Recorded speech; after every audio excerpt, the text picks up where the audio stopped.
Halo teman-teman mahasiswa, pada kesempatan ini bersama saya Novian Adi Prasetyo, kita akan mengupas ya atau melihat tools-tools atau software yang akan kita gunakan selama perkuliahan pemrograman web 1 semester ini.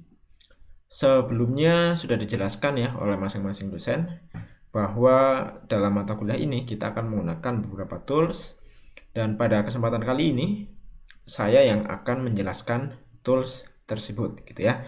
Jadi nanti selama perkuliahan 1 semester ini kita akan tidak hanya bertemu dengan saya terkait dengan praktikumnya, jadi kita akan bertemu dengan Pak Widi dan Bu Tri Hastuti. Jadi nanti setiap praktikumnya akan dipandu oleh masing-masing dosen secara bergantian gitu ya, secara kolaborasi. Baik, tidak usah terlalu lama ya, jadi kita langsung saja masuk ke tools-tools yang akan kita gunakan.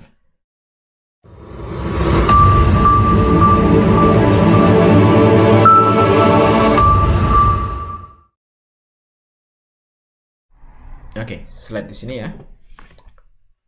Oke, kalau kita lihat di sini, kita untuk persiapan memerlukan sebuah web server. Di sini yang disarankan adalah menggunakan SAM gitu ya. Untuk versinya silakan bisa menyesuaikan. Setidaknya minimal adalah versi 7.4 gitu ya. Kalau mau di atasnya itu tidak apa-apa, tidak masalah. Dan di sini saya rasa teman-teman semua sudah mengenal SAM ya.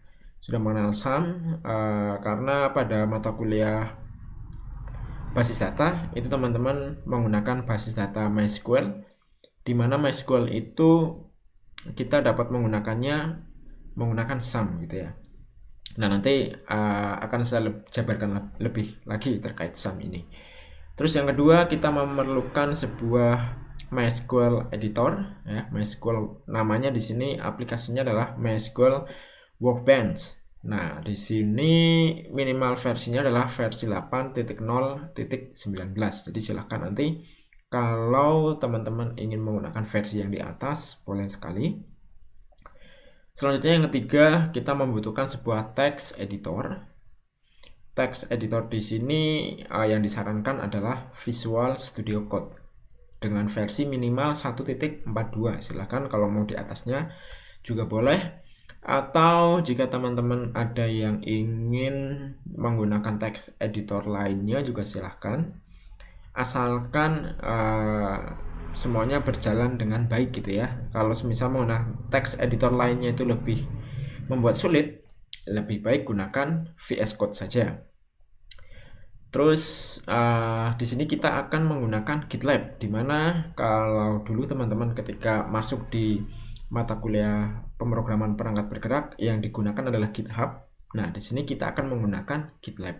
Nah, kenapa sih harus ganti gitu ya? Nah, sebenarnya tidak ada perbedaan antara GitHub dan GitLab, hanya saja pengemasnya saja ya yang berbeda. Kedua-duanya sama-sama menggunakan teknologi dari Git itu sendiri. Nah, kenapa di sini saya menggunakan GitLab? Ya, kita akan menggunakan GitLab. Tujuannya adalah agar teman-teman familiar dengan kedua repository tersebut gitu ya. Ada GitHub dan ada GitLab agar semuanya itu pernah mencoba. Ya, intinya sama saja, hanya nanti dari segi tampilan sedikit berbeda. Terus install Git minimal versi 2.25.0. Nah, untuk hal ini saya rasa beberapa atau kebanyakan itu sudah menginstal Git-nya. Tapi kalau bagi yang belum, silahkan dapat diinstal terlebih dahulu minimal versi 2.25.0. Oke. Selanjutnya yang terakhir, kita menggunakan sebuah FTP client. Nah, mungkin ini asing ya buat teman-teman, beberapa baru mendengar. FTP client itu apa? Jadi FTP client itu adalah sebuah tools yang digunakan supaya kita dapat mengakses sebuah directory melalui jaringan gitu. Jadi nanti seperti yang dijelaskan ya tadi di awal, bahwa nanti kita akan menggunakan sebuah hosting.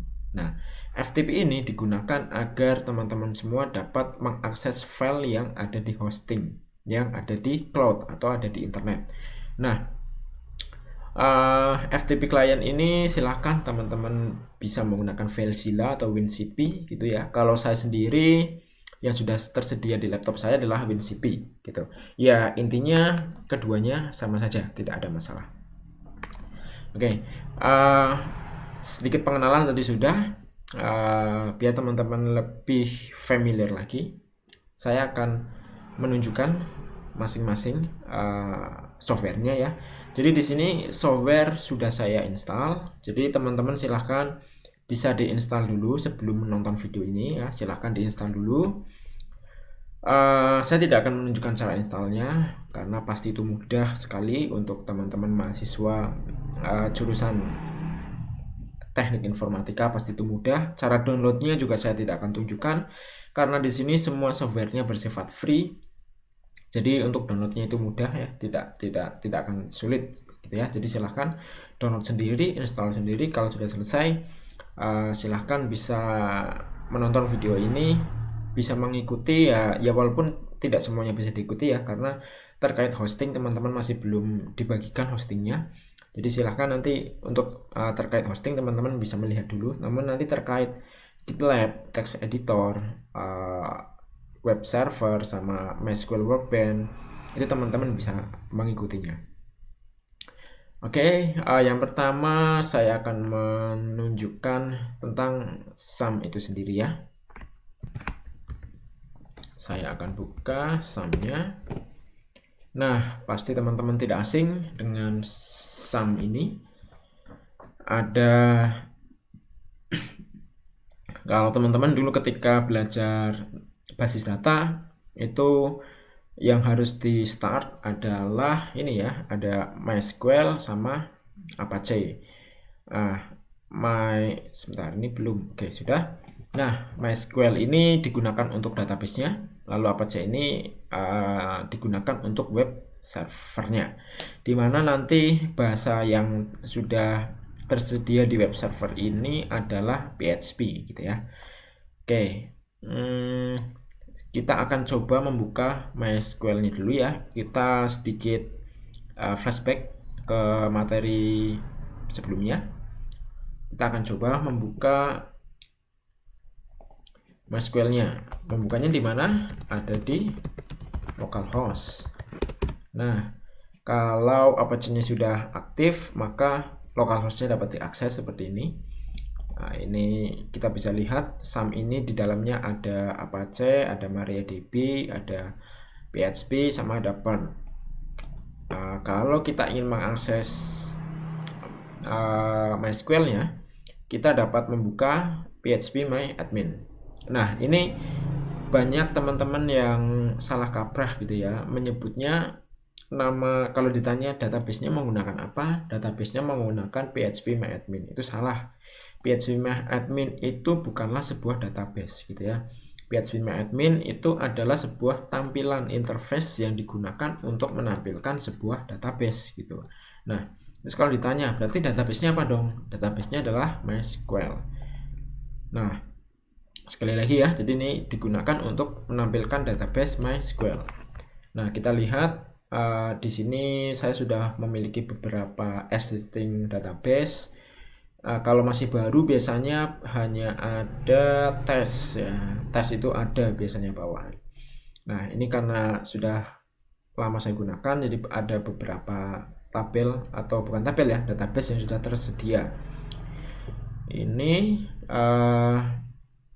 terus selanjutnya terkait SAM tadi sudah, database sudah. Nah, selanjutnya adalah terkait MySQL editor, di mana di sini yang digunakan adalah MySQL Workbench. Nah, di sini akan saya buka. Ini punya saya sudah terinstall juga ya, versi ke-8. Nah, tampilannya seperti ini. Kalau nanti teman-teman yang baru install ada localhost tidak ya? Intinya nanti kalau baru terinstall itu settingannya adalah seperti ini. Jadi nanti bagian hostname-nya Ini kelihatan ya, 127.0.0.1 ini artinya adalah localhost. Portnya 3306, username-nya root, passwordnya biarkan kosong. Nah, ini kalau MySQL-nya sudah diaktifkan ya, maka ketika kita melakukan test connection dia harusnya muncul successfully gitu ya. Sekarang coba MySQL-nya saya stop nih. Saya stop, terus ini saya tes. Nah, error ya, dia tidak mau terkoneksi karena MySQL-nya sudah dimatikan. Nah, sekarang saya hidupkan kembali, saya tes lagi. Sukses gitu ya, berhasil. Itu artinya MySQL Workspace ini sudah dapat membaca MySQL gitu ya. Sekali seperti yang tadi saya jelaskan, PHPMyAdmin itu adalah sebuah interface untuk menampilkan database MySQL. Begitu juga dengan MySQL Workspace. Ini adalah sebuah interface yang digunakan untuk menampilkan database MySQL. Sekali lagi, kalau ditanya database-nya apa, kalau teman-teman jawabnya adalah MySQL Workspace, itu salah gitu ya. MySQL Workspace adalah interface, database-nya sendiri itu adalah MySQL. Nah, sekarang coba saya buka klik. Nah, ini isinya sama persis dengan yang ada di PHPMyAdmin. Kita lihat di atas ada artery ini. Di sini juga ada ya. Nah, sama persis. Terus di sini ada 3 buah database namanya Beetle. Kalau di ini hanya ada 1. Nah, sebenarnya ini ada 3. Kalau di PHPMyAdmin, kalau ada kata yang sama dengan batasan underscore, dia akan di grouping. Nah, sekarang sama ya, ada 3 seperti ini. Terus di bawahnya ada Chevrolet, bawahnya juga sama ada Chevrolet ya. Jadi sama persis. Apa yang ada di PHPMyAdmin sama yang ada di MySQL Workspace isinya itu sama persis. Kenapa seperti itu? Yaitu tadi karena keduanya itu hanyalah sebuah interface. Database-nya sendiri adalah MySQL. Oke. Itu ya, cukup mudah dibayangkan. Nah, selanjutnya masuk ke text editor. Nah, di sini yang akan kita gunakan adalah Visual Studio Code.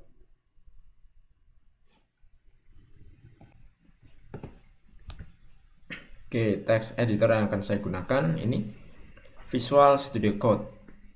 Oke, ini posisinya. Nah, nanti teman-teman kalau pertama kali install akan muncul seperti ini, Visual Studio Code, start file. Ini file-file yang sudah pernah dibuka. Ini karena saya sebelumnya sudah pakai ya. Ini akan saya kosongkan dulu. Ini saya atau kalau tidak biarkan. Oke. Karena saya hanya akan mengenalkan sedikit terkait Visual Studio ya. Yang pertama, ini sebenarnya simple ya, sama seperti text editor yang lain. Kita kalau mau menambahkan file atau kita akan membuka sebuah folder. Nah, seperti ini. Jadi nanti projectnya misal ini Laravel login. Nah, nanti select folder, di dalamnya akan sudah terbuka semuanya gitu ya, seperti ini. Nah, selanjutnya saya rasa ini mudah ya. Selanjutnya terkait registrasi GitLab. Nah, registrasi GitLab mudah. Ini teman-teman silakan buka GitLab ya. Buka gitlab.com, lakukan registrasi, gunakan utamanya gunakan dulu email kampus gitu. Kalau email kampusnya tidak bisa, silakan boleh gunakan email pribadi. Nah, di sini anggap saja nanti teman-teman semuanya sudah selesai register ya. Terus login menggunakan username dan menggunakan email. Nah, sudah sampai sini. Selanjutnya install Git. Nah, Git saya rasa semuanya sudah ya. Kalau belum silahkan bisa di-download dulu lalu diinstal. Selanjutnya terkait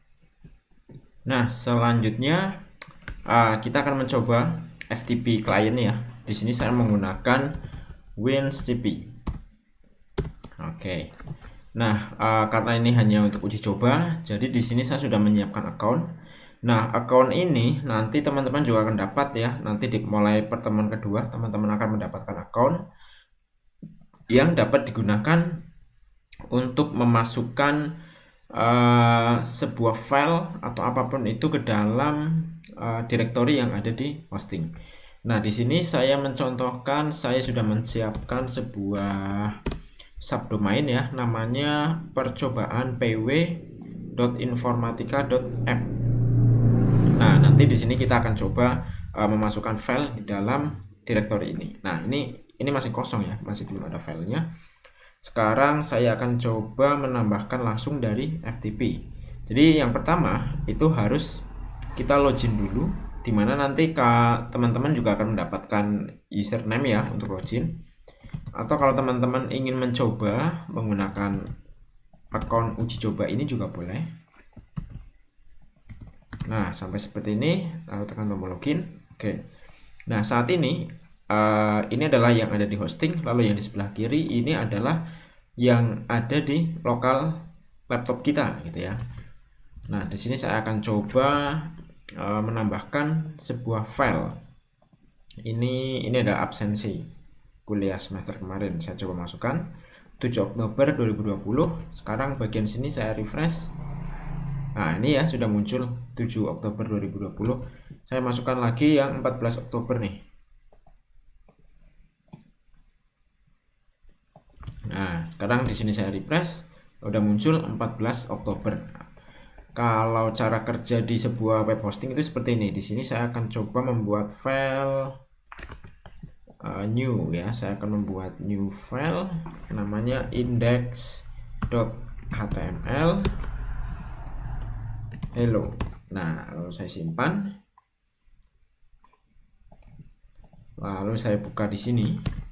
Nah, sekarang di domain ini kalau kita buka muncul teks hello gitu. Nah, ini salah satu manfaat penggunaan dari FTP gitu ya.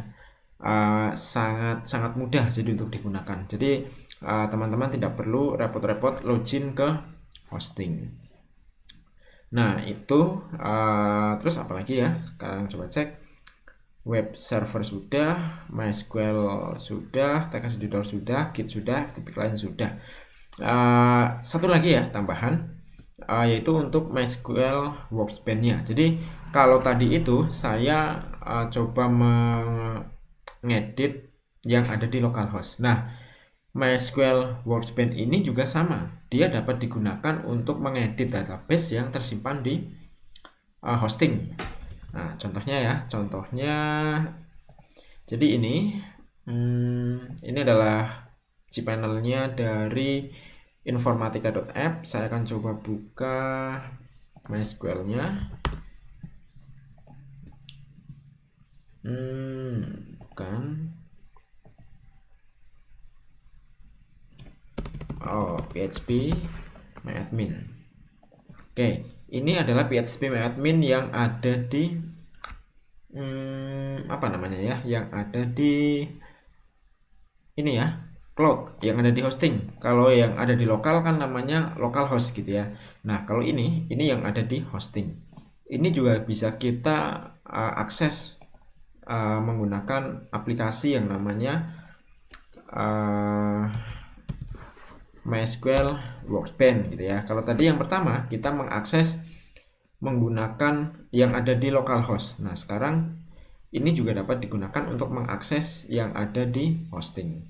Nah, contohnya ini kan masih belum ada tabelnya nih. Di sini tabelnya masih kosong ya. Saya mengakses yang percobaan PW. Ini masih belum ada tabelnya. Nah, saya akan coba buat tabel dari sini. Casting tabel terus kolomnya gini aja, apply finish. Nah, sekarang testing tabelnya sudah terbuat. Sekarang coba kita refresh ya di sini, refresh. Nah, testing tabel yang ada di hosting juga sudah terbuat. Nah, ini hanya demo ya, jadi nanti teman-teman kalau masih bingung, tidak usah khawatir, nanti semua ini akan diajarkan di pertemuan yang berikutnya. Itu saja ya, persiapan dan pengenalan tools untuk pertemuan pertama ini. Nanti di pertemuan kedua, nanti teman-teman akan mendapatkan akunnya, dapat login ke FTP sendiri, dan dapat memiliki subdomain sendiri di mana teman-teman sudah dapat memanajemen filenya sendiri secara bebas gitu ya. Itu saja dari saya. Sekian, semoga apa yang saya sampaikan dapat bermanfaat bagi teman-teman semua, dapat menjadi bekal untuk satu semester ini dalam mata kuliah pemrograman web. Sekian dari saya, terima kasih.